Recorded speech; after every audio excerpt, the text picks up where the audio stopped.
తెలుగు రాష్ట్రాల వరప్రదాయిని నాగార్జునసాగర్ డ్యాంలో రోజురోజుకు నీరు అడుగంటుతోంది. ప్రస్తుతం ఉన్న నీటిని రెండు రాష్ట్రాలు ఉపయోగించుకోవడంతో డెడ్ స్టోరేజీకి చేరుకుంటోంది. పూర్తిస్థాయి నీటి మట్టంతో సెప్టెంబర్ నెలలో నిండుకుండలా ఉన్న సాగర్ ఇప్పుడు నీరు లేక వెలవెలబోతోంది. మరికొద్ది రోజుల్లో డెడ్ స్టోరేజీకి చేరుకునే పరిస్థితి ఏర్పడింది. నాగార్జునసాగర్ పూర్తిస్థాయి నీటి మట్టం 590 అడుగులు. ప్రస్తుతం ప్రాజెక్టులో నీరు 527 అడుగులకు చేరింది. వేసవికాలం ఇంకా పూర్తి స్థాయిలో మొదలవ్వనే లేదు. అప్పుడే సాగర్లో నీటి నిల్వ పడిపోతోంది. ముందు ముందు రెండు రాష్ట్రాలకు నీటి కష్టాలు తప్పవని సంకేతాలిస్తోంది సాగర్ ప్రాజెక్టు.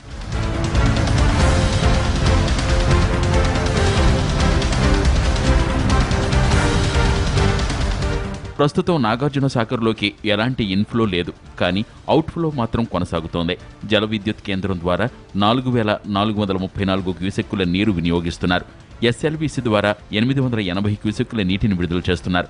మొత్తంగా అవుట్ఫ్లో ద్వారా 5636 క్యూసెక్కుల నీరు పోతోంది. ద్వారా హైదరాబాద్కు పరిస్థితిని బట్టి తాగునీటిని అందిస్తున్నారు. ఈ భారీ నీటిపారుదల ప్రాజెక్టు ద్వారా తెలుగు రాష్ట్రాల్లో కలిపి దాదాపు 30 లక్షల ఎకరాలకు భూమి సాగవుతోంది. ఒక్క నల్గొండ జిల్లాలోనే 3,81,000 ఎకరాల ఆయకట్టు ఉంది. సాగర్ కుడి ఎడమ కాలువల ద్వారా నాగార్జునసాగర్ ప్రాజెక్టు ఇప్పటి వరకు సాగు తాగునీటి అవసరాలను తీర్చడంతో పాటు విద్యుత్ ఉత్పత్తి కూడా దోహదపడుతోంది. ప్రస్తుతం 527 అడుగుల ఉన్న సాగర్ నీటి మట్టం మరికొద్ది రోజుల్లోనే డెడ్ స్టోరేజ్కి చేరే పరిస్థితి ఉంది.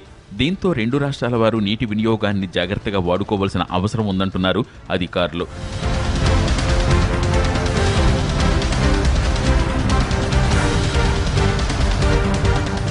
సాగర్లో నీటి మట్టం తగ్గుతుండటంతో మే నెలాఖరు వరకు అవసరాల ప్రతిపాదనలు పంపాలని తెలంగాణ, ఆంధ్రప్రదేశ్ రాష్ట్రాలకు కృష్ణానది యాజమాన్యం బోర్డు లేఖ రాసింది.